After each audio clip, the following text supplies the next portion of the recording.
taking that deep breath and letting go, but letting go in ways that I didn't know I was still holding on. I always feel bad in the sense of a little self-conscious when someone says thank you for your service, because I look at people who are not in the military and they're serving, right? I mean, what is service? It's a lifetime endeavor. Until the day we die, this is going to keep going and going and going. So there is no end. There's no like, oh, I've arrived. If you ever meet anybody who says they have, go the other way. Do you think that it was ego getting in the way? Do you think that it was pride? Like, what was it that was holding you back from being yourself? The construct of the military?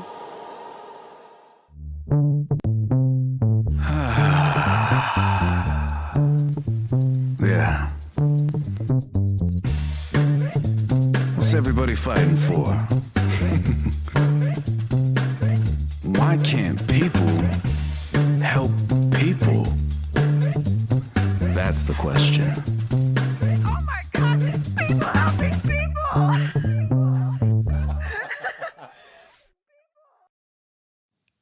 Ladies and gentlemen, welcome to another amazing episode of People Helping People. Yeah, feels good. I am so excited for tonight's episode. We're going to make this introduction so short, so sweet, because we have an incredible guest here for you today. He is a longtime friend of mine, and something about our friend here. We never have surface level conversations. We have conversations about ourselves, our faith, our purpose, about so many different things that all focus on us becoming better. And he's someone that I take a lot of wisdom from, being that he's lived so much life. And with every conversation that we have had throughout the time that I've known him, I've implemented so many things that he has taught me. So without further ado, ladies and gentlemen, I want to welcome to the stage our friend, Joel Bloomquist. Yeehaw! Welcome to the show. Welcome to the show, brother. I'm so excited to have you. And I was just telling the people that, you and I never seem to have surface level conversations. And I've always taken so much wisdom from the talks that we have shared because of the amount of experience that you have in life. And so I'm just super grateful to not only have you on the show, but to share this conversation with the world, man. Yeah, absolutely. One of that struck me the most about when you first started your podcast, the title itself. And I thought of all the things that people actually do with their life, in the end, it all comes down, brother, to,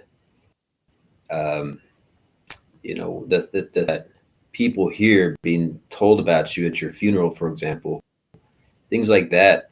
It's not about how much you do at your job or how much you paid. It's really about how you made people feel and what they remember you did for them. And so it wasn't a surprise, especially coming from somebody like yourself. I know how deeply you care about us. And I thought admirable to have started something from scratch. And the things that bind us together, I think, of our friendships, I think speak volumes to the others that are friends of ours as well, with qualities that kind of, I guess, law of attraction, and they kind of fit together. And so happy to be here on the show with you, and thank you for inviting me. It's just really awesome. Oh my God. Thank you. Thank you for the kind words. And absolutely, there's a small window, a small peek into what we're going to be getting into today. But for the people that don't know, Joel, go ahead and introduce yourself. Yeah, sir. I originally grew up in San Diego, California. In fact, that's where I'm right now. My home and my residency is in Tucson, Arizona. And I love the desert so much. but originally born in Salem, Oregon. My parents separated when I was just barely one, and my mom moved to San Diego to restart. Raised here ever since. So, as people say, born and raised. I can't say I was born, but I truthfully can't remember a single thing. At 1 year old, anyhow. So I don't know. I don't know what the jurisdiction lay in that whole comment. But yeah, from San Diego, went to school all the way up through and a college degree and commissioned, and I left in the Air Force to fly planes. And I went from sunny San Diego as a surfer and beach kid to the real world of the Air Force in a lovely place called Laughlin, Texas. Del Rio, Texas. Laughlin Air Force Base is in Del Rio, right on the border. And 21 years later, retired out of Okinawa, Japan, and found myself able to enjoy life and do some things I wasn't able to do when I was working so much and deployed and all over the world. And so that, in a nutshell, is a little bit about where I'm from and what I was doing with the last portion of my life. So. Yeah, I love it, man. And you again have so many experiences. For one, I want to say thank you for your service. To dedicate over 20 years of your life to being the patriot, to being exactly what America stands for, and putting your best foot forward for us. I feel as though we take so many freedoms and so many things that we have here in the States for granted. And for somebody like you to have served for as long as you did, I mean, I got to give you one of these. Yeehaw. Appreciate you, brother. I appreciate that too, man. When people say that, I'll be honest with you. When people say thank you for your service, um, you know, I don't know if many people know, especially younger people, they probably don't know the history of veterans and how they were treated after Vietnam. And it was really a bad situation. And now, after Obama, who really did a lot of good work with the VA, and then Trump as well, just carrying that torch, they really revamped a lot of things. And now there's amazing services and support and recognition. Businesses provide discounts, and it almost seems like I always feel bad in a way, in the sense of a little self-conscious when someone says thank you for your service, because I look at people who are not in the military and they're serving, right? I mean, what is service? And that's really a core question, isn't it? And it's challenged me to think about, especially after I've served, right? But to serve in a way where you're not getting anything and you're not looking for recognition, you're not getting paid, you're just out there, you're not letting your left hand know what the right is doing, and vice versa. That's been a real inspection for me to look at, especially when I go, well, why do I feel that way, right? And part of it comes down to a conversation we had a little while ago about receiving, just simply receiving. Sometimes it's hard to receive, even if it's a kind word. And gosh, I mean, just to grow and develop in a way where we can receive in a way that's really genuine. Our heart is open to the point where we say, well, thank you for that. No, but also, bro, thank you for serving. And you're just a huge example to a lot of people. But to carve out things from nothing, scratch, and to start something and do something with it to make a change in the world, I have a massive amount of respect for that. So thank you as well. Thank you so much. Thank you, Joel. God dang. God, it's so funny that being on the other side of exactly what you just said. and giving me my props. And I'm sitting here feeling identical to what you just said. Are Yeah. we broken? Are we what? Are we broken? Why are we like that? You know, they think there's a healthy there's a healthy brokenness, and I think in that context, yes, we're a set of broken misfit toys, Yeah.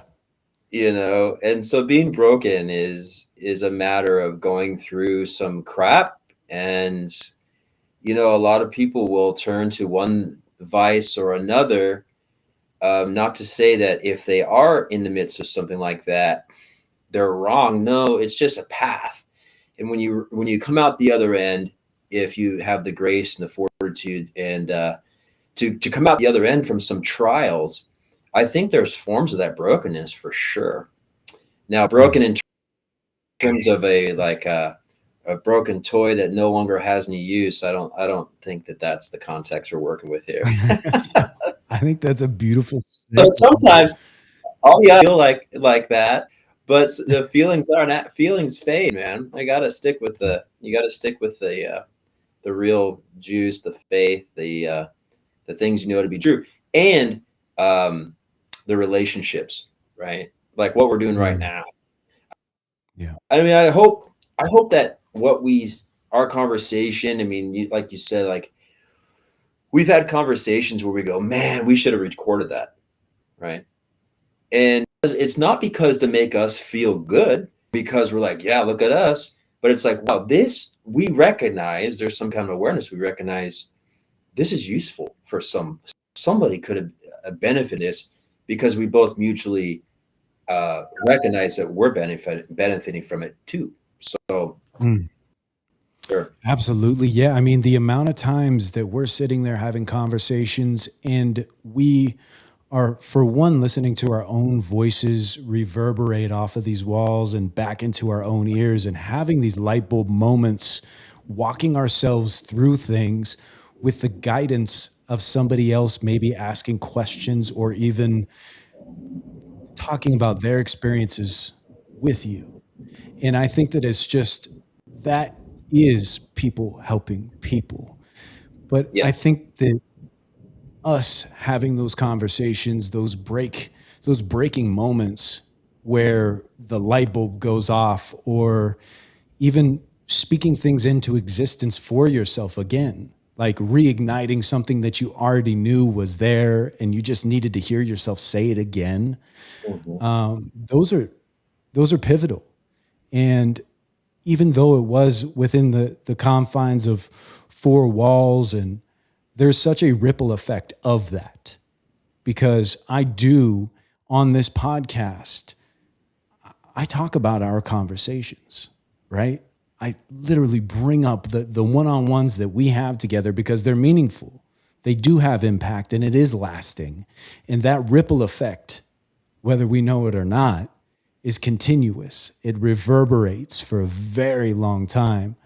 And my hope is to have us sitting here today with this conversation that we're about to have and realize that we're not the toy that is pushed off into the corner collecting dust.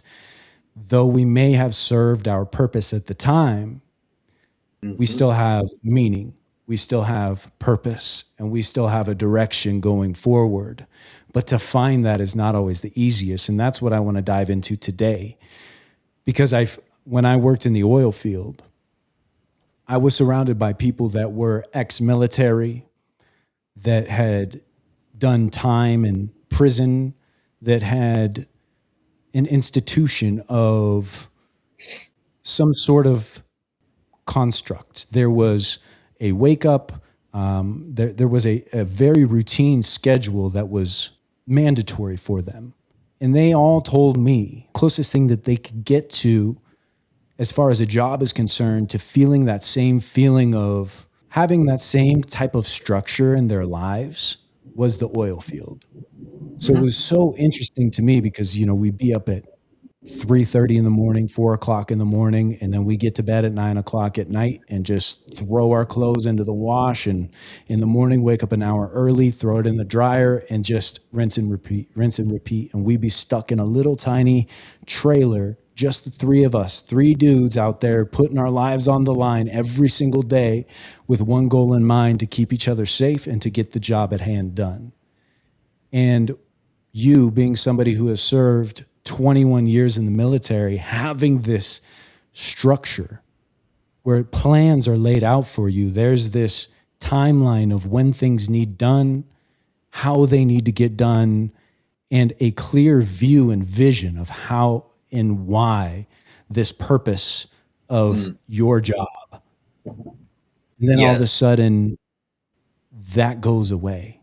Tonight's episode of People Helping People Live is sponsored by Mike Silkowski. He's your local partner in getting your message in front of the right people. Mike specializes in helping businesses right here in Southern Arizona reach their ideal customers through TV and streaming services. He's not just sponsoring this chapter 3 of People Helping People, he's building partnerships, and he doesn't succeed unless you do. If you're ready to grow your business with someone who's invested in your success, call Mike at 515-305-5311.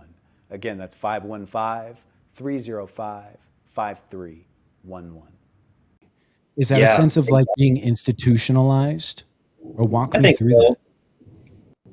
Yeah, and so it's an institution. It's like a school is an institution. You know, you go to school, you think about kids, you go to school, and then they have bells or sort of chime to almost like Pavlov's dog, right? Now it's time for recess. Now it's time to eat. Now it's time to go back to class, you know. And that goes all the way through school. So we've actually had a lot of programming and conditioning that goes back. And we can talk more about programming, which is really interesting. That's one of them I've been thinking about and digesting for a while, but coming across content that really makes sense. I'll talk about that in a little bit. So take a note and remind. But yeah, being in an institution like the military, it's a wonderful organization. There's so many things I miss, and I think it comes back to people. When you come to work, you come to work because everyone else has to come to work too, but in this case, in the military, where we have flights, some early, somewhere sitting alert, and you fly at, you fly with minimal sleep, and you're just feeling like it's an optimal. But you're doing that with a bunch of other people that are pulling it together, and you're really working with a group of people. It's so satisfying to have that come together. And then you guys, we have a brief, you talk about things, you have a debrief, you talk about things, and there's no egos in that as well. And then I had the opportunity to work with top tier, as they call tip of the spear folks, both our NATO partners, the British, the Hungarians, some Scottish guys that were special forces, right? Our SEAL teams, our Green Berets. So with special operations, a segment that I was working with them, and it was really rewarding to work with those folks that are at the top of their game.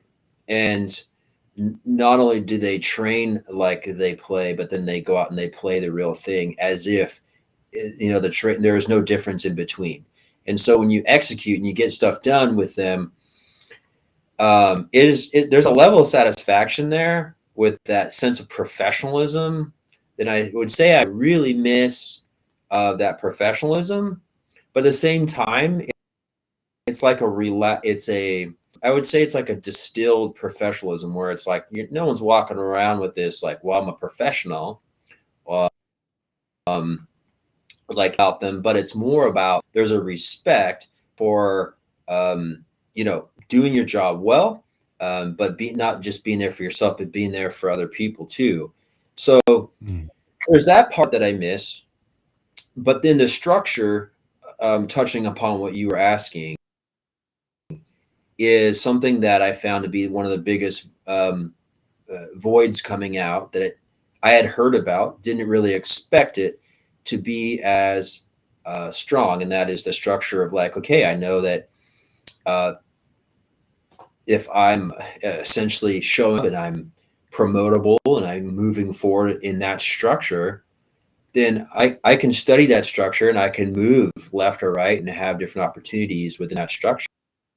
It's like being on a highway and you see the signs, you see the lanes, there's 5 lanes, there's certain exits, and you can fill up when you need to at the station. You have all these protocols, right? And I missed that, but I also found it to be challenging because I had to recognize um, if I was going to, I chose to purposely not choose a job. I was offered very lucrative jobs, but I didn't want anything related to the industrial military complex, at least at that time. I wanted separation, time to travel, time to do some things, and I experienced that vacuum hit me very hard with that structure being gone. So I would say travel and getting out, being with people that were international and from all over the world, and pursuing some things that were really true to my heart, like things that I really wanted to do, versus stepping into what I felt the expectation of me to jump into another career or go into the airlines or do one thing or the other. I was actually trying to tune out all the institutional stuff and the loud voices to do this, do that, and to listen to, well, Joel, what are your desires? What do you really want to do? And that was harder than I thought because I really hadn't had that exploration for 20 years. I mean, you do, but it's not to the degree of which I'm describing to you now. So, Hmm. I think it's so interesting that asking that question after, because you have to ask yourself that question so many different times in life. Like, what is it that I want to do right out of high school when you first get into the military? Then you're in the military and there's all these different branches and opportunities. And I kind of want to give the audience some, maybe there's kids out there that are either in the military now or people that have been in the military for a long time, or maybe people that are close to retirement.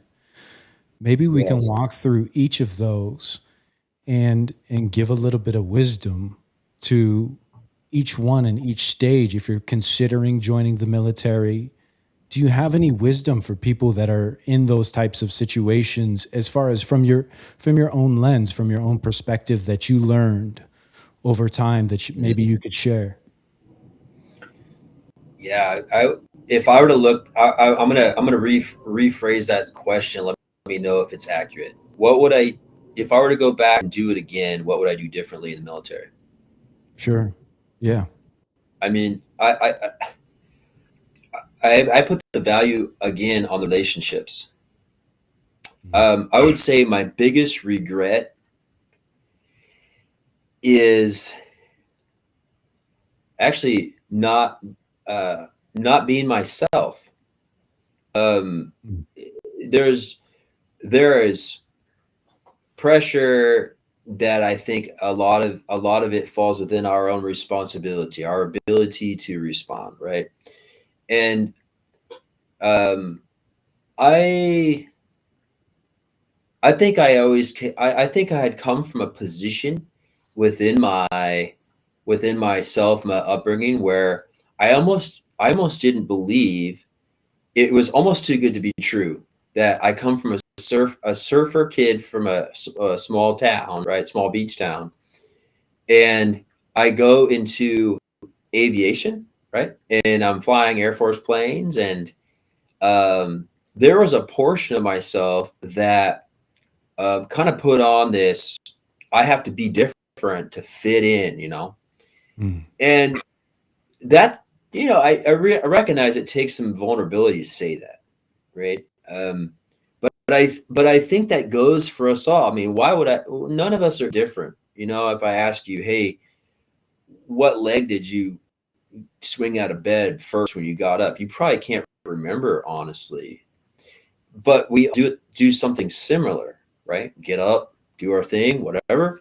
And so we all have the same inhibitions, doubts, fears, stuff like that. And I would say to to just develop more significant, real relationships with people, and really enjoy the time that you have in front of you.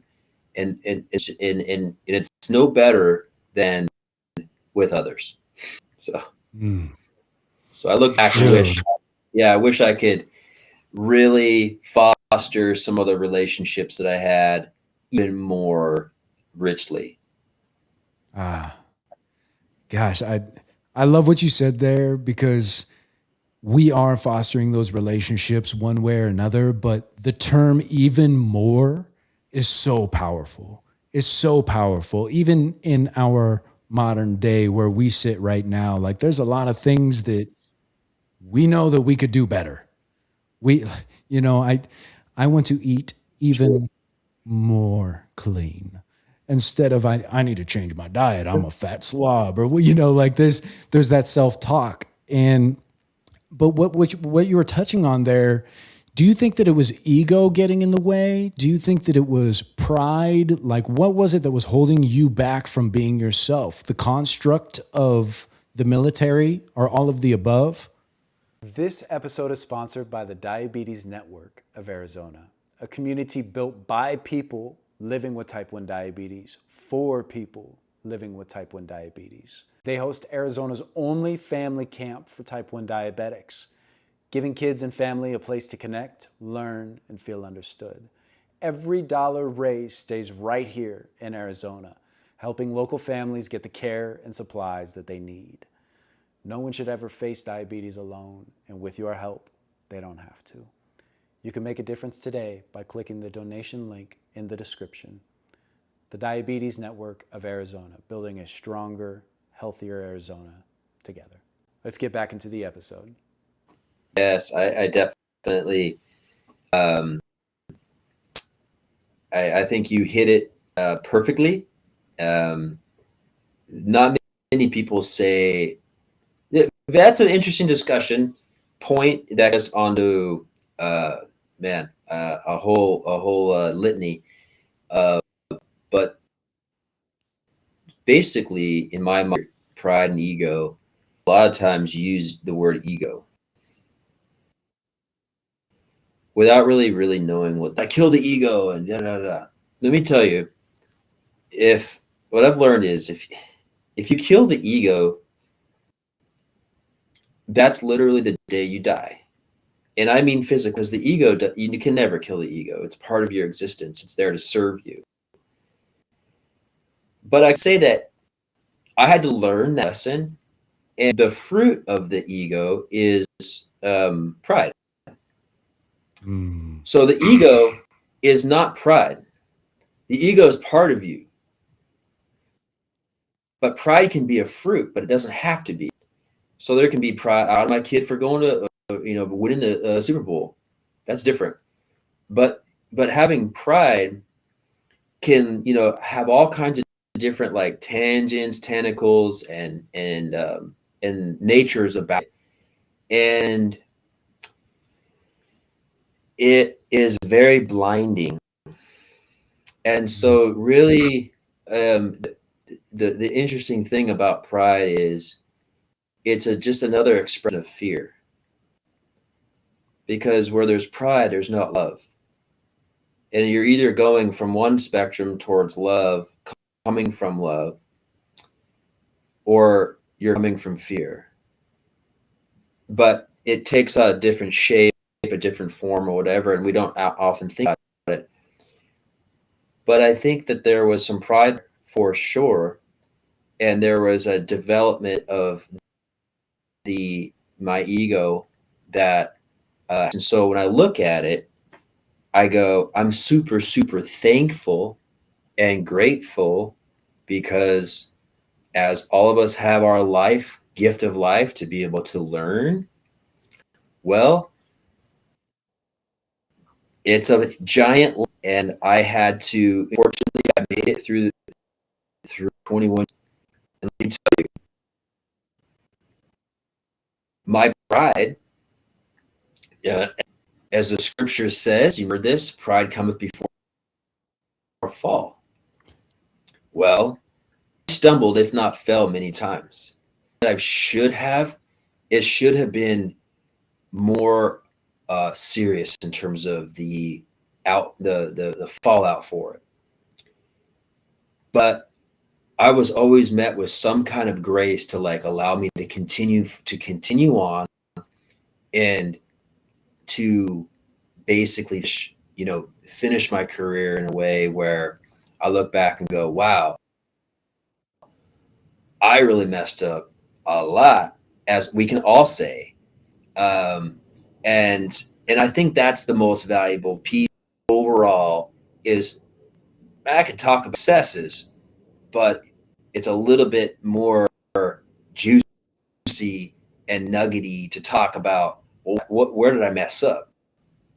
And I'm going to go into those things, Yeah, Um, I think that you're absolutely right. I mean, we're not going to be learning anything if we don't kind of deconstruct the problems and failures and misunderstandings and I feel as though a lot of people maybe go through life with that amount of ignorance where it's just like, why would I even think about that decision that I had made or the person that I was, or when the pride was getting in the way, and made you yeah, deal with a certain situation with a different lens on. But it takes a certain amount of vulnerability for you to look back and say, oh man, like that's for one, not who I was, but why? Why was I yeah, being that person? And breaking that down and really starting to deconstruct. And that is what makes you, Joel, so special, is because you have the vulnerability and the mindset and the self-respect to be able to look back on those moments and say, you know what, this is the mistakes that I made. This is how it changed my life. And that is why I want to change those things in the future and live the way that I do. yeah. Well, it is interesting to look back, and there's a certain value in that. Um, but if you look back for too long, you'll turn into salt. Ooh, yeah. Yeah, it's rough, man. Yeah. And Yeah. I like to draw personally.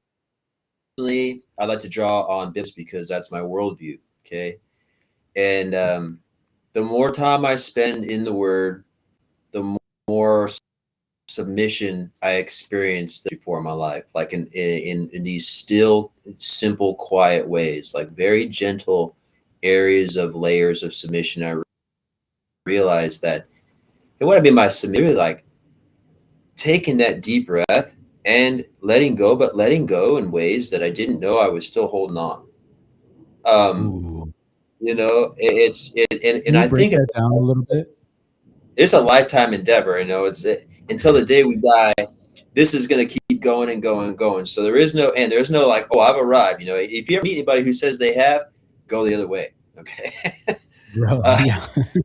so, you say, hey, while you're at it, can you buy me a Chick-fil-A, and a shake and some cross-cut fries, and then we can go. But Right. Yeah. this is so, yeah. So I think one of the things that I've had since I was a young kid was this ability for introspection, and to a degree where it was like actually harmful, where I'd spend so time like introspecting that I was like sort of like had my head up my ass, like I was literally just like stuck in my own self, like thinking too much. So I had to temper that out of me to be able to recognize it's a gift that needs shaping and honing and all that. And so when I look and I see the propensity, that without getting specific in what happened, I'll just say that went from a place of say walking in the flow, and things were just happening and clicking and really really nice, and I literally allowed um, anger, envy, greed, dishonesty, and these things are cousins. They're all friends. They like to feed on each other, right? And they like to feed the ego. They love to feed the ego. Yummy, yummy, yummy. And those things develop me. But here's the thing: like a little seed that you start, and you wait 7 days, nothing happens. You're like, is it dead, or do I got to start again? You get a little sunlight, a little this, and a little shoot sprouts. But you see that little top come up. There's also the root down below. So when these things come into your life, they happen insidiously over time, and you don't realize that they've gotten a hold of you, and it starts to affect. And so my character had started to have defects, or it's showing my natural man, these things that were coming out. But it made me even more like to realize, like along this way, the whole purpose is to show me why I need to submit, and why God, why I need something greater than myself, because it's not about me. And they say, oh, it's not about you. Well, it depends on what your version of that means. But in my perspective, it's about He that lived me, that is that perfection upon which I was striving to on my own. And when you're trying to get this on your own, no matter how good you think you're going to be or how wonderful you are, it's going to pride. There's going to be some roots of something. There's going to be something, and you all need help. And so that's the value of the introspection, to be able to say, look and to see and go, wow, that did happen. I'm not going to ignore that. That did happen.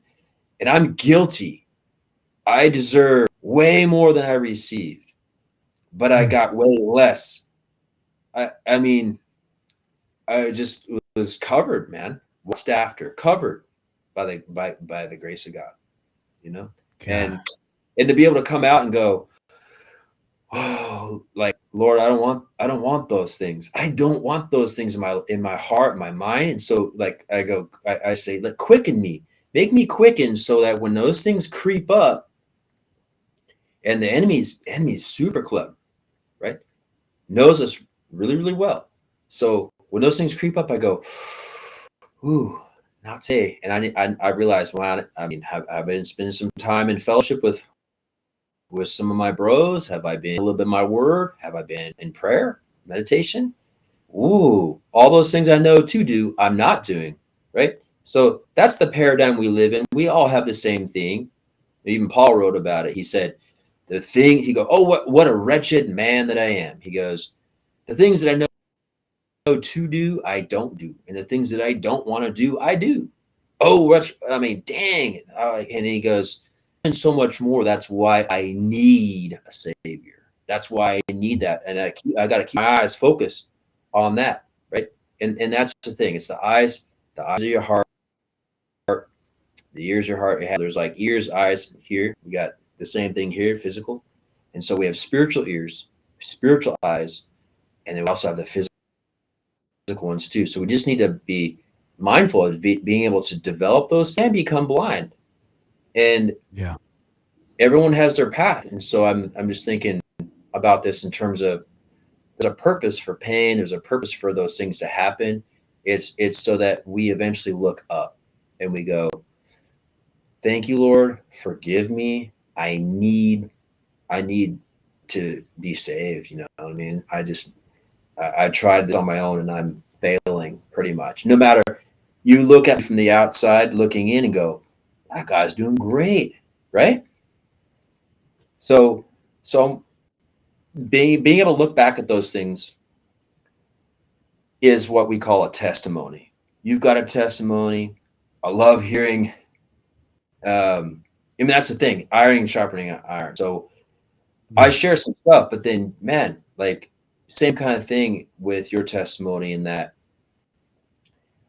you come right back at me with some stuff too, where it's like super raw, vulnerable, and it's almost like, well, like you'd said in the very first part of the show, that those things affirm, if not, validate those glimpses of looking inward, seeing what happened, and going, okay, cool. I want to correct. I want to continue. And what something you share helps me actually pivot, and I never have to look back at that ever again. Right? It's like Mm. truly now it can be something that's past.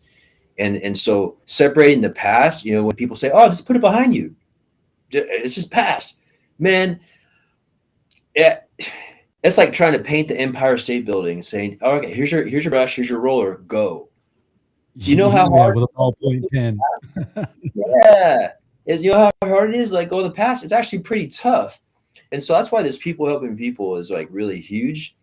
Um, in that, we can validate and be vulnerable other people's experiences that can give them and say, "Oh, me too," and they can go, "Cool," and maybe they have a release and they move on. Cool Yeah. stuff. Yeah. Yeah.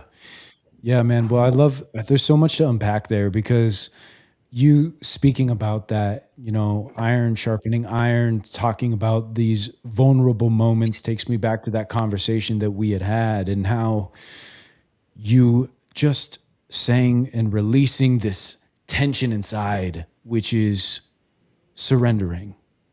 At Yeah. the end of the day, just 100% surrendering. And I sat there and told you, I was like, man, anytime that I talk about prayer, God, religion of any kind, I get emotional. And Mhm. and it was just that. It was like this wall of manhood that I just felt as though, well, I can't talk about that because if I do, I will be emotional, which is less than in my head, ego, pride, conflicting, everything's happening at once when I bring this Mhm. stuff up, right? Based on my X amount of years in the world of training what a man is supposed to be and how I'm supposed to hold myself, that went against the grain. So even when I'm talking about sitting down at a dinner table and blessing the food, emotional immediately. It's unreal. And we sat down and had that conversation and broke it down.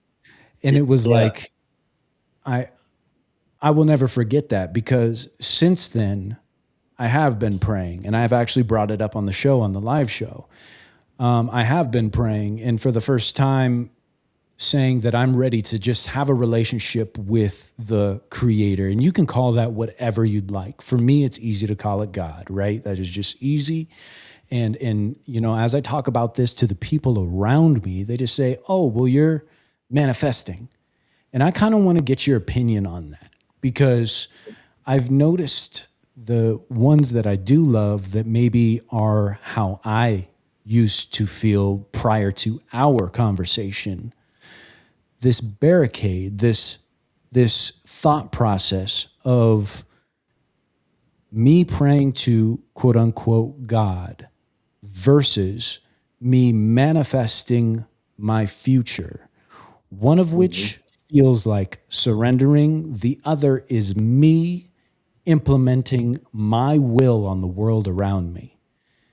I want to get your take on that. What the difference is, the dichotomy of prayer to God or the creator versus manifesting your reality.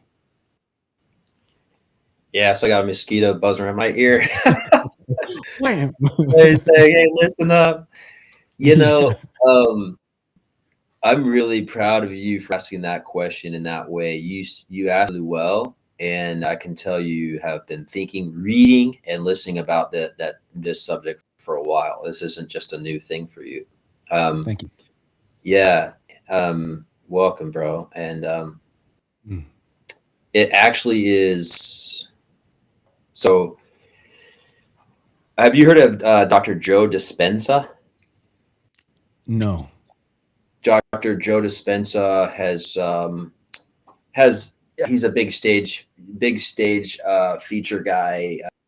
He gives conferences, books. This particular book that I'll read things because I'm looking to see what people's worldview is.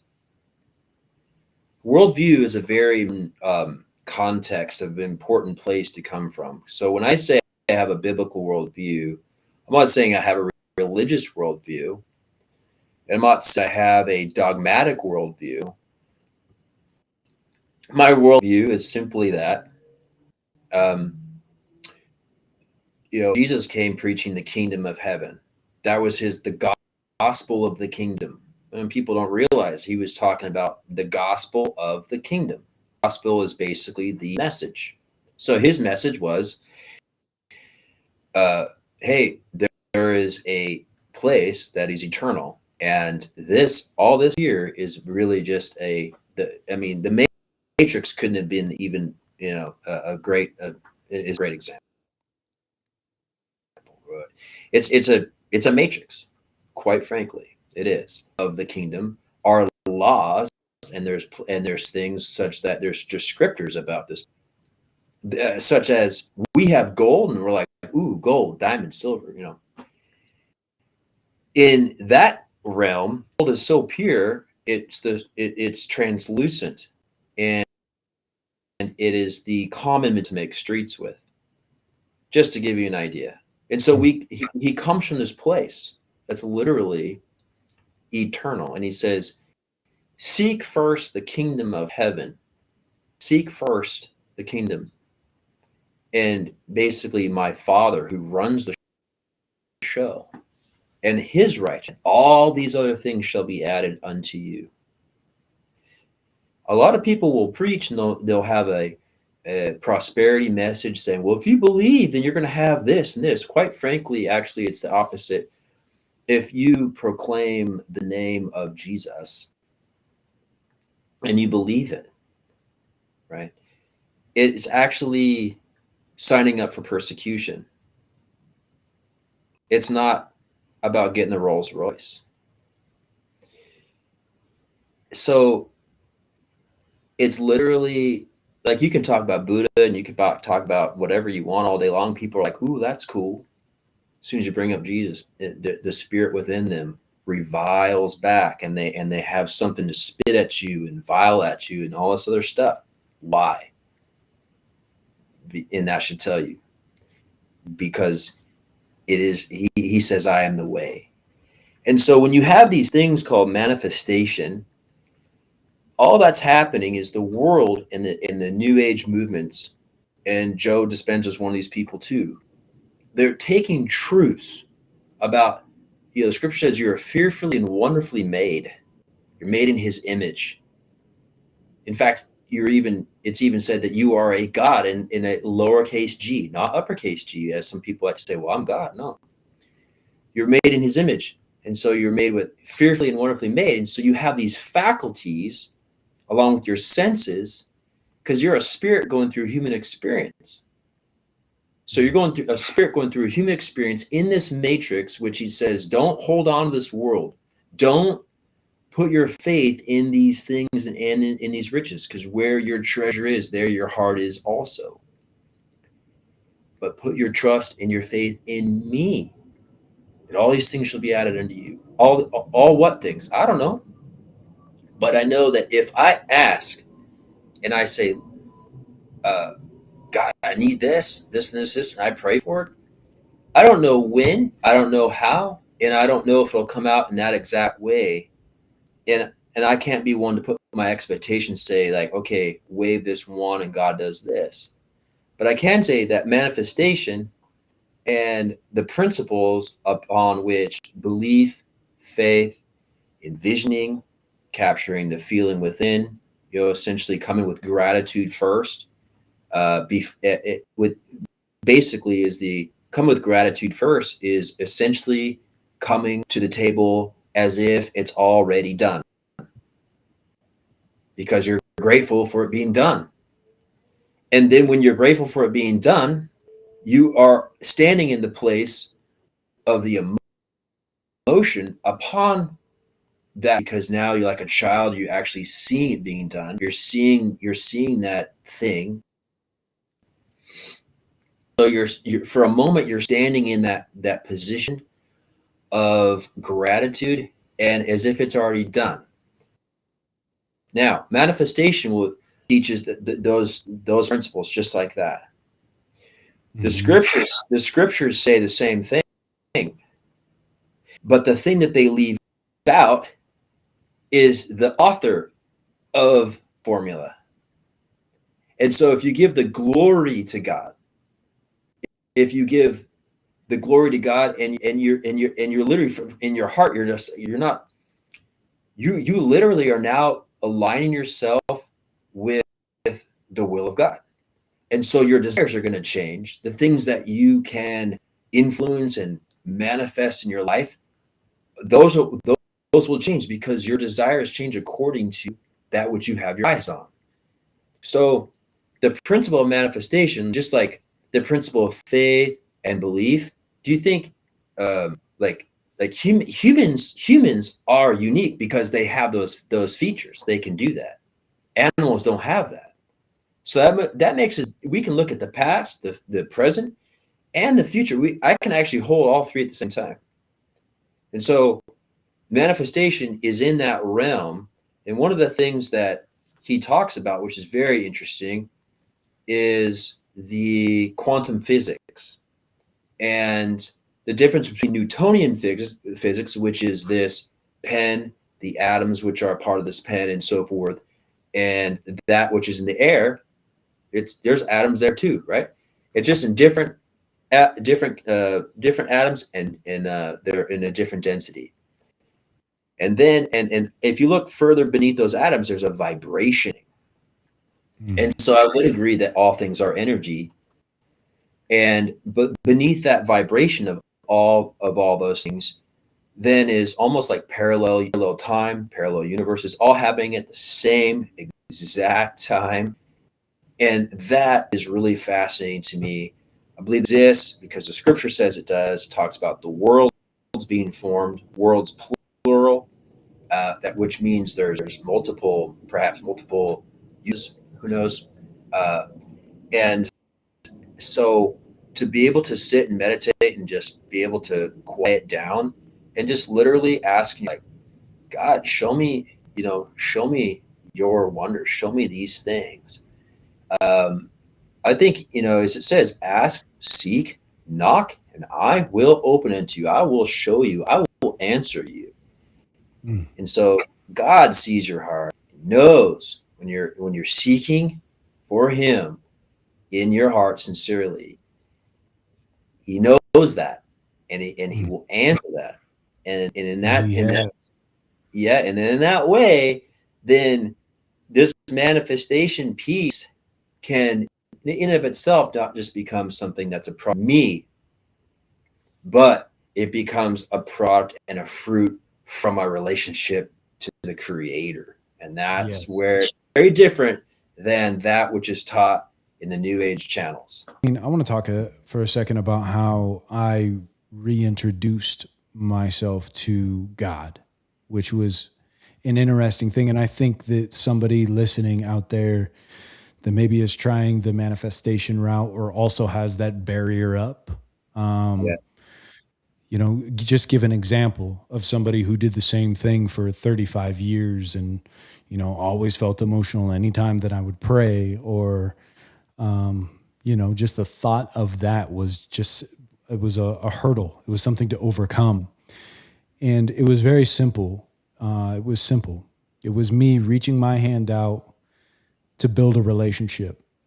And that's how I approached my prayer was I don't know what this relationship is going to blossom into, but I want you to know that I'm here.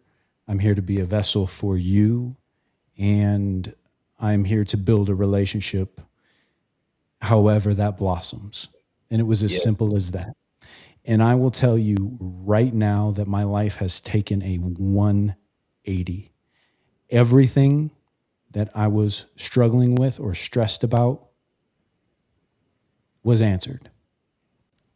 Like down, like the story that you told me about the $107.93 or whatever it was, $109.31. I know that I got the numbers right, but they're I mixed remember up. that. Yeah. Right. Yeah. That happened to me to a T. And Wow. I was given exactly what I needed when Yeah. I needed it, just by simply reaching my hand out and saying, listen, this is the position that I'm in right now.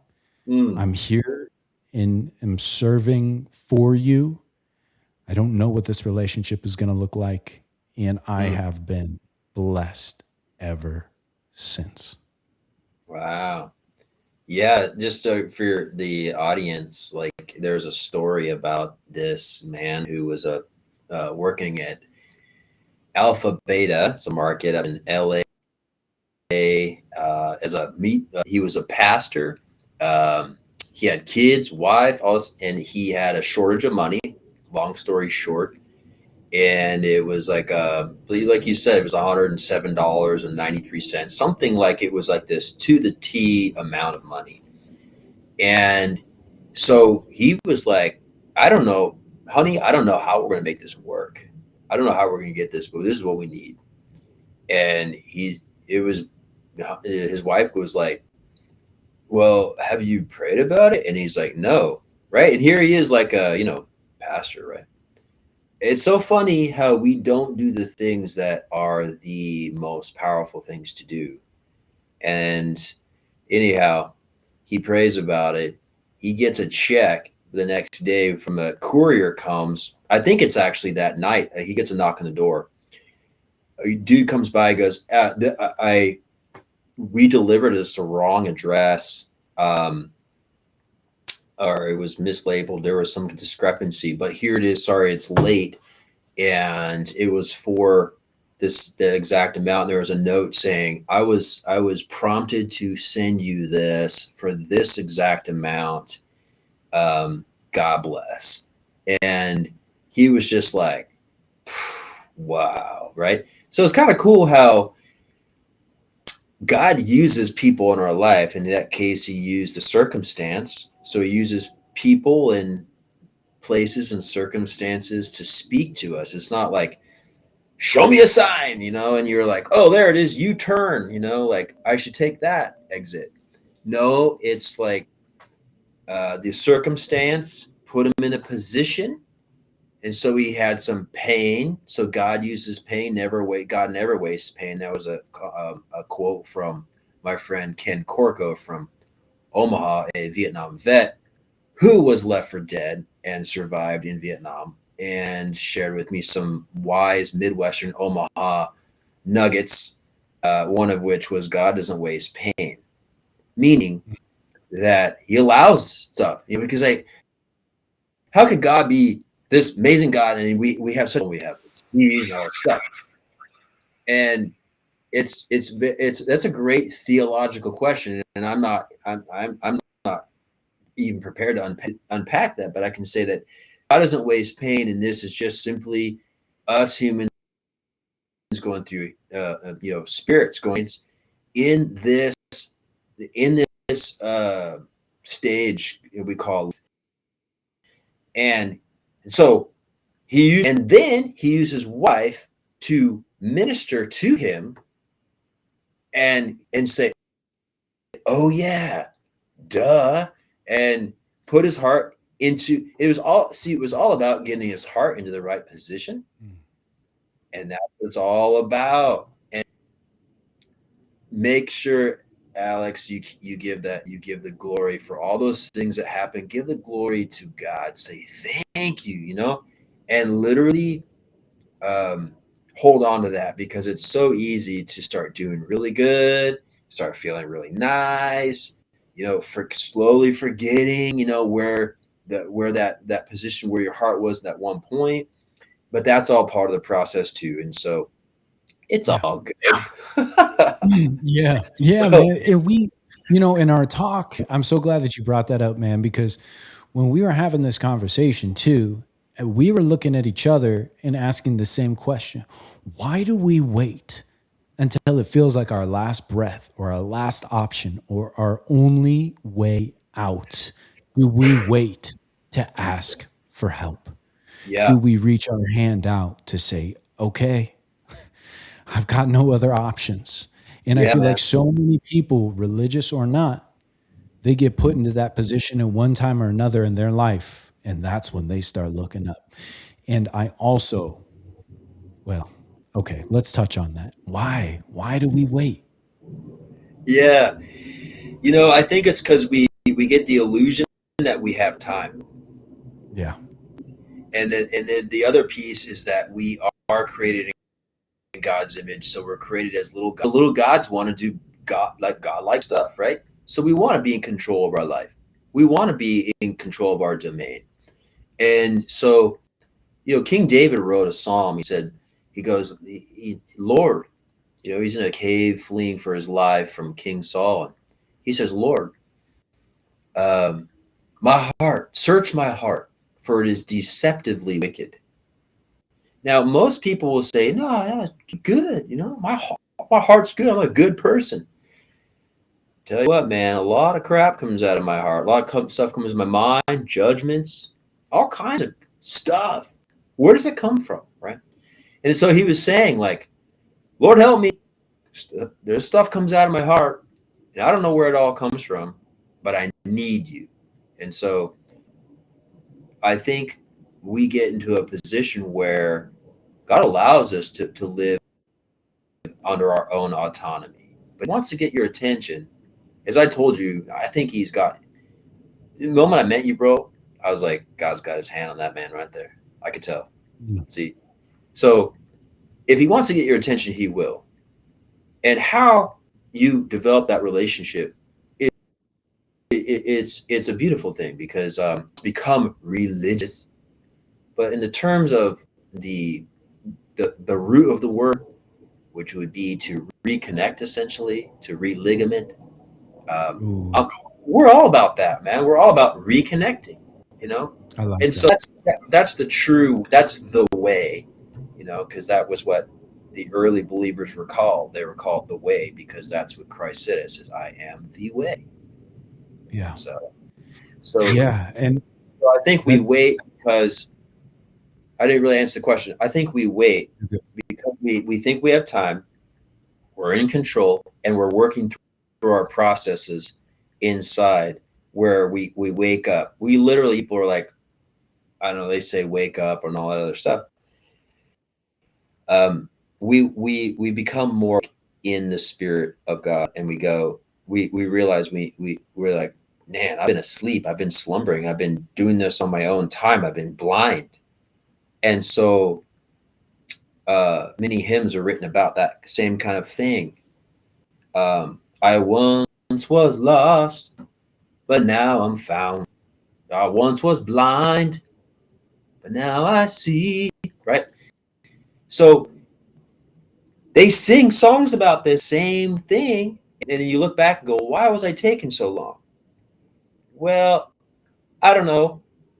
I really don't know. I think it's part of the process of this life to make our own decisions because we are given free will. mm, And that would probably be the best answer because I have free will. I waste a lot of time and I spend a lot of time on things that don't matter. yeah. Well said. And thank you for the song, Joel Bloomquist. Don't hire me. Don't hire me anytime soon for singing anything, please. But bro, as we sit here talking and I kind of am listening and also reminiscing and thinking of my past and all the things that have pushed me away was so much of you should. This is the only way. Why don't you?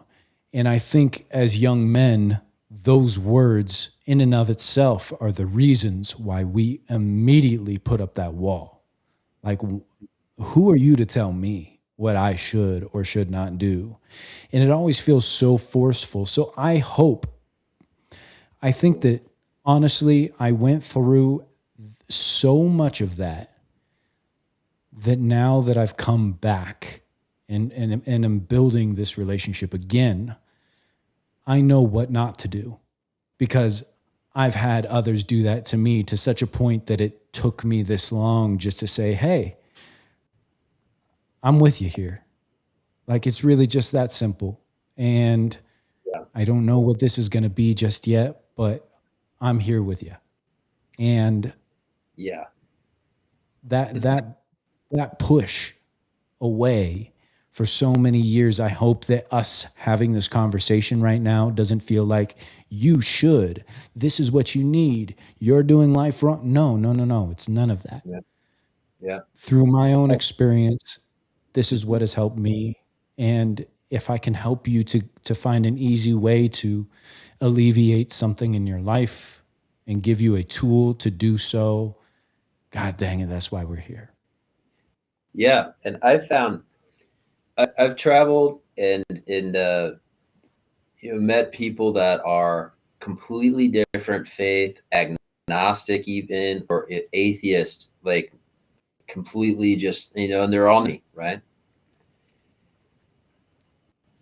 But I've experienced this, and that is that God can work through whomever, in whatever circumstance, and through whomever that God wants to, because it's God, right? And so I've had some of the most amazing revelations and discussions with people who aren't like, "Oh yeah, I'm a Christian," or I'm this or that, like just literally being human being and experiencing that sincere moment with another person without letting your dogma or your, like, to me that's faith. To me that's actually, see, like, here's the thing. If you really look at Jesus and you look at what he did, he never told anyone you should do this and you should do that. What did he do? He spent time with people. He ate with people. He turned water into wine and had some nice wine with people. He healed people. He prayed for people. He admonished people. He shared stories with people. He spent time just being him. And I think that if you just simply can do that in a way where the testimony testifies of itself. It literally gives evidence of itself simply by the fruit that's coming from your very life. And that was what was happening. I mean, God in the flesh, being able to discern this woman at the well who was a Samaritan woman, and he was a Jew, so he wasn't even supposed to be talking to her. And not only that, wasn't supposed to be talking to a Samaritan because there was class and all this other, societal things at the time. And he sees her, he can read her heart. See, I can't in hardly enough my own, but God can. And he says to the woman, "Where's your husband?" And she, "I don't have a husband." And he goes, "Yeah, you spoke rightly because you've had 5, Oof. but you don't have one. You don't have one right now." And she basically goes, she goes, "You are the Messiah." And he goes, "That's right. Your spirit has revealed that to you." See, it revealed itself. It didn't have to be, he didn't say and condemn her. He just said, "Go and sin no more." And she went back into the village and told all these people, basically healed her of what she was going through, one relationship after the next, destruction, stuff going on, family curses, all this garbage. All of a sudden she's free because her eyes are open and she declares it, she says it, and she believes it. And she says, "Oh, like," and no longer is she a woman or a Samaritan or anything in that time. She's literally in the presence of the Spirit. And now she's walking in it. And then she goes and tells other people. And that's how it. Now, if he were to say, "You must do this and go and count these beads and read these passages and and then go and wash yourself in that one place, and then go present yourself in front of the holy people and all this, blah blah blah. She would have been like, I'm out of here. I'm gonna go back for my sixth relationship. You know what I'm saying?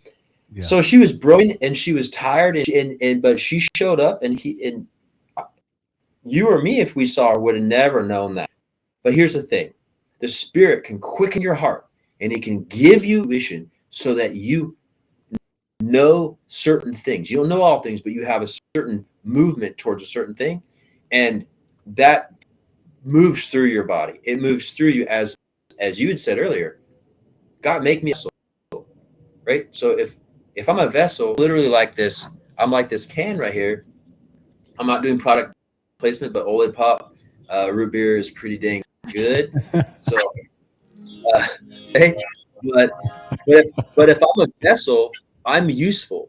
I don't have holes in it. I'm useful. I'm ready to be filled, and also to fill others. That's why it says, "My cup runneth over." So when the Spirit fills you and it runs over, not only do you get filled or have to have the fear of like your energy or anything being zapped, you have abundance from eternity flowing through you, and it flows over, and stuff starts. That's a trip. Now it's not because I manifested it; it's because of where the attention of my heart is on. That's a Mm. huge, huge distinction, bro. Huge Yeah. distinction. How can you But do that? How can you have an abundance of energy and have this flowing through you if you don't have purpose, though? yeah, and Where I've would you direct that without purpose? experienced in our conversation, uh, earlier, and with Zach and others, just talking about purpose. Um, does that mean life is going to be smooth sailing, and you don't have any problems? You don't have any problem finding traction or purpose? Absolutely not. It means that you're gonna have the same problems that everybody else has. Doesn't There's no magic wand about my life at all. It literally is like, well, the down to, well, Joel, where's your attention on? Are you trusting me? Are you seeking me? And I can tell you, man, I am lazy. I don't engage like in a way that, like, and it's literally like, I think it's a product of being comfortable as well. You know, comfort kills a lot of those moments where you're talking about where you were uncomfortable. Imagine if you had all the money in the world, you would never come to that place of like praying. You never come to that place of growth. So comfort can kind of be a little bit of a slippery slope there. And we certainly are comfortable in America, and I certainly am comfortable in a way with like my retirement, stuff like that. Like, what a blessing. But as it gnaws away at me, is in terms of purpose and all that. One of the things that's very interesting about being 51, when I was younger, I just went and did stuff. I just went in the flow and just did stuff. But now I'm like way more calculated about, well, this is going to take this much time to do, because at 51 you literally are like in a midlife kind of like crisis like zone, and it is a trip because you turn 50, all of a sudden there's a shift, and you think differently, and you think about the cost. And I never thought about that. I go to that because I was young and I wasn't thinking, and to be able to have that younger mind, and that's kind of like, that's my Instagram handle is young mind, um, because I want to remember to be childlike, and I want to be able to tap in and just walk basically walk in the Spirit, walk in this like harmony. But I have found myself at 51 facing these real midlife type things. What am I going to do next? And I start thinking about it, and I'm like, well, God, why don't you give me some divine sort of like things so I can really have a fervor and a fire and all this other stuff, and it's not happening. I think it's another instance of like, he's like saying, yeah, because I want you to let go of some of you trying to make it, and Mm. dwelling and abiding. Like abiding is spending time, like in the arms of his dad is literally just like a little peanut, just like locked in. Boom. He's just like bam, right there. He's abiding. Is he trying to go? Nope. He's there. He's right there. And I think even right now, as I say this, I'm like ministering to like I'm telling I'm what's happening. People helping people. Thank you, thank you so much, Alex. You're doing great, bro. I'm loving this. It's awesome, It's like to be able to just go. All right, it's all good, man. It'll happen. And sometimes I'm kind of in this zone right now. I have a decision where um, a good friend of of our family, he said, I've known you for time. He goes, I think what you would really do well at is if you pursued a Juris Doctorate, which is basically law school. And I go, that sounds so real. That sounds so awful. Uh, but in a way, I go. But he said something that stuck with me. He says it's equipping you. It's not that you don't know how to think now, but it's equipping you how to think and logic and all these different things, as if that's an area that I could grow in. And I go and thinking to myself, God, if this isn't there to glorify you, if this isn't there to help other people and to figure out some way to be used somehow, I don't want it. I want you in it. And this is like, okay, this is right. You gotta, study, pass the LSAT, and then do, school and all that. It's a whole thing, and I have the GI Bill, which is education benefits. So that's amazing, and that's got to be used. So it's one of the things I thought, okay, that'd be very interesting to transition into something new. Now, what is it going to be? And so that kind of came with a job, like a tenant offer, unspoken. Really, it was basically like, if you want to come with us, then this would be our recommendation, right? And so I grind on things of like, well, I'm going to pursue that for money. Am I going to do that for like how much I can make or whatever? I want to be joyful in my heart and happy. See, that's the thing. It's like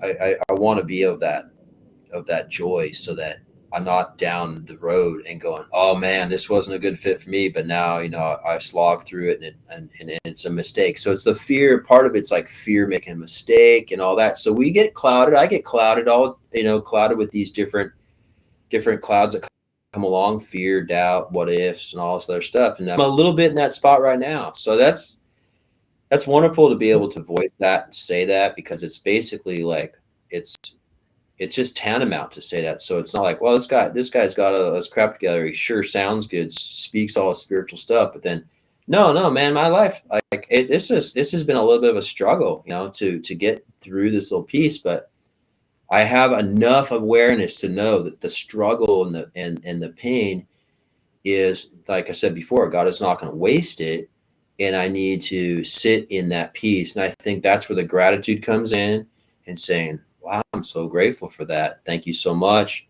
And, this whole manifestation piece is, well, it's kind of out the window, because I don't even know what to manifest. Yeah. I do know what to, I do know what that I want to, I want to become more creative. Not become, but to exercise the creative like desire gift within me.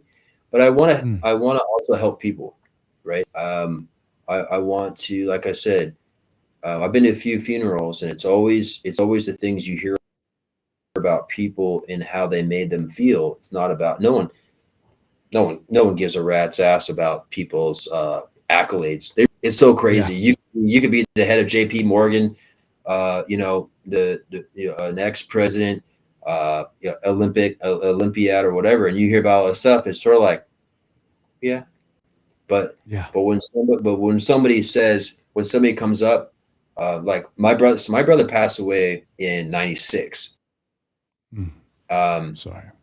When I went to his funeral, or the memorial service, it was a packed house. I was just like, and I look back, I look at it now, I go, man, I'd be lucky if I had that many people at my, you know. And I go, what is it about my bro? And people were saying stuff about my brother that I was like, I didn't even know my brother. That's a trip. Mm, Yeah, because it's your bro, or just but you have a sister and all, and it's like I think we take things for granted, but sure. it was always about how he made people feel, Mm, and some of the hallmarks were he was kind, he listened, he spent time with people, he made people feel seen and loved, regardless of where they were coming from.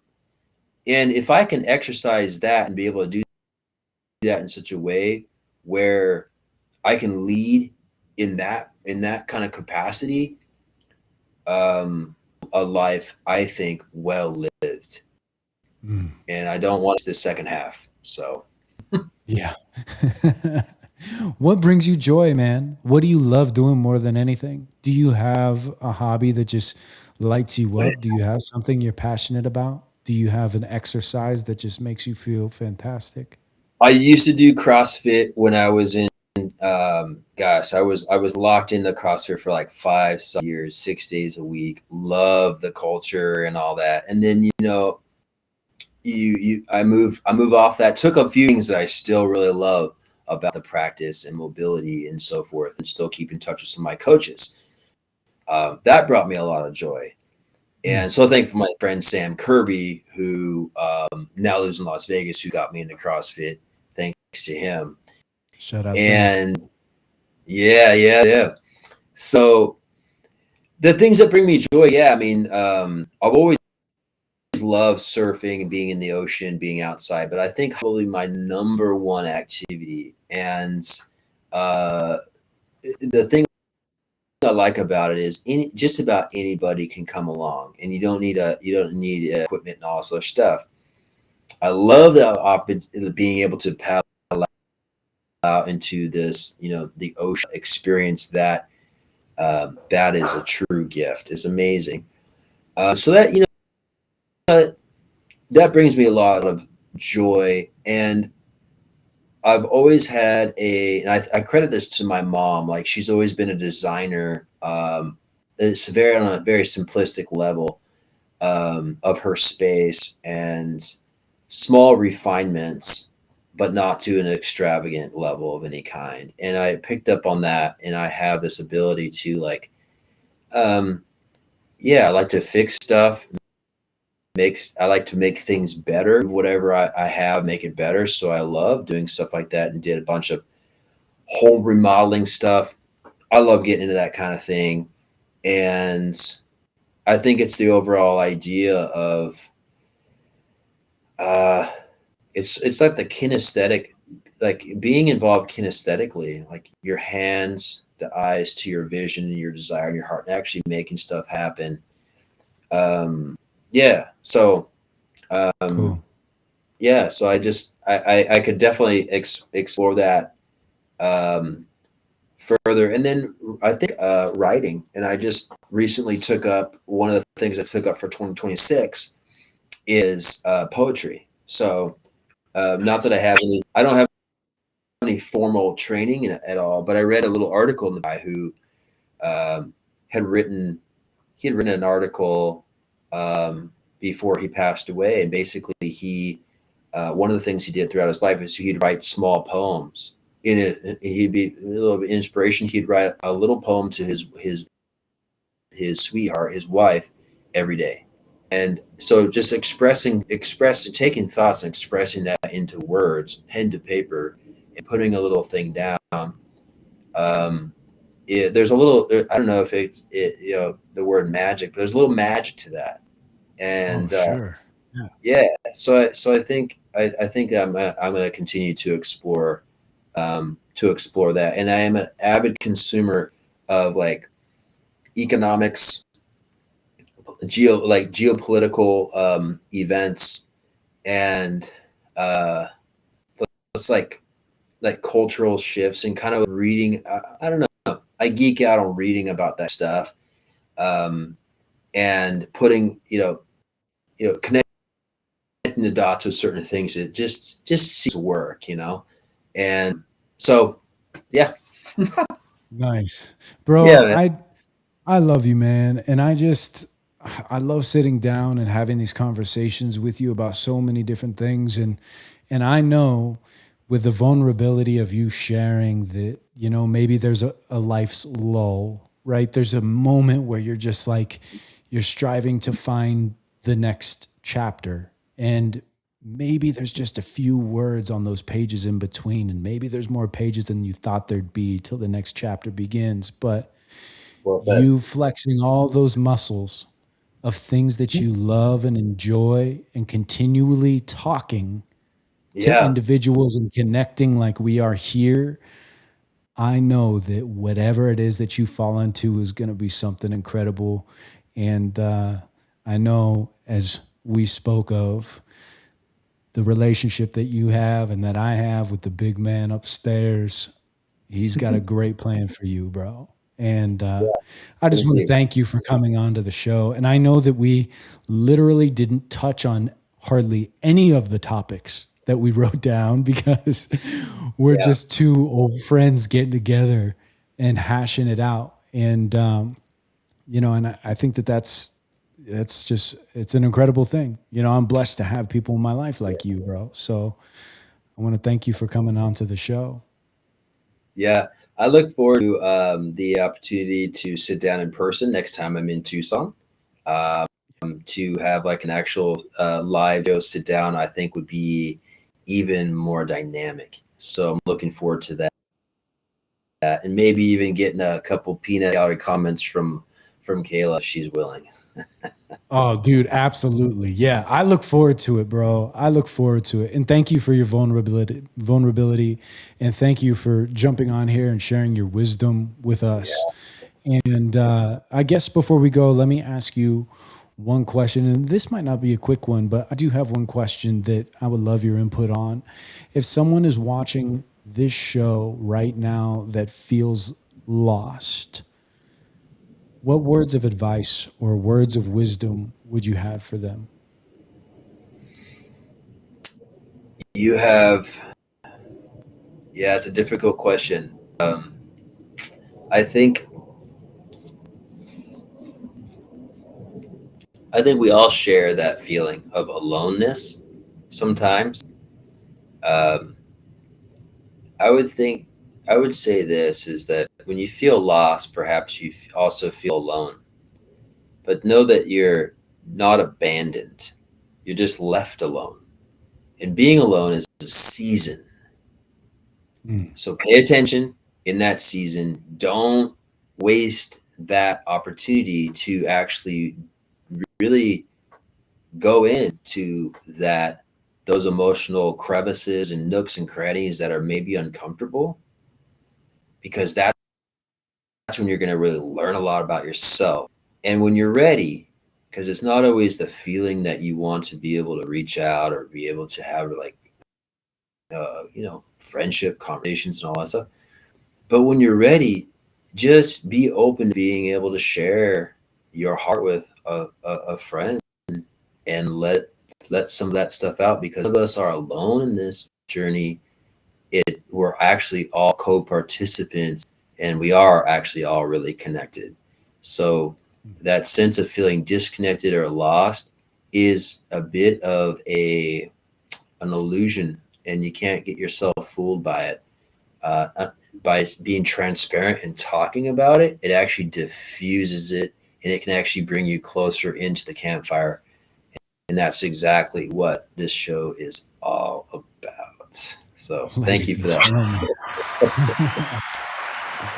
Mr. Bloomquist, again, thank you so Yeah. much for being on the show, brother. I love you. And I look forward to running this back in person and get another conversation going, man. I appreciate you. Me too.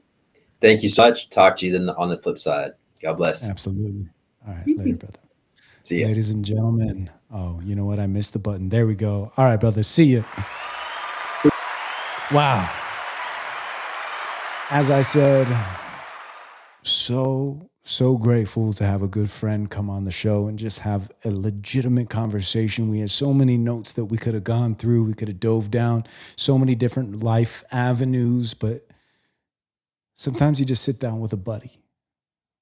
Sometimes you talk about the things that are on your mind, on your heart.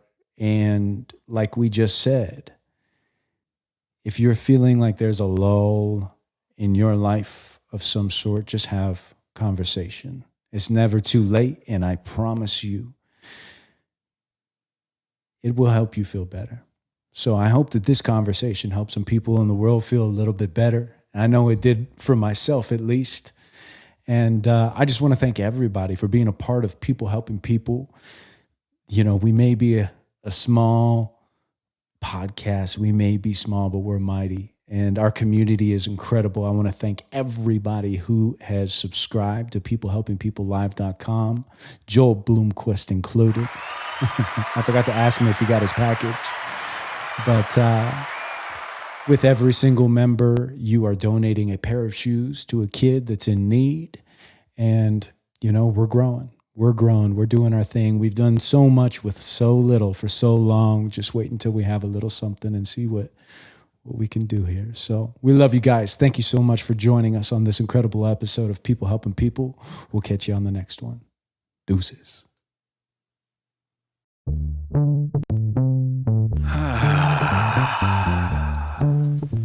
Yeah. What's everybody fighting for? Why can't people help people? That's the question.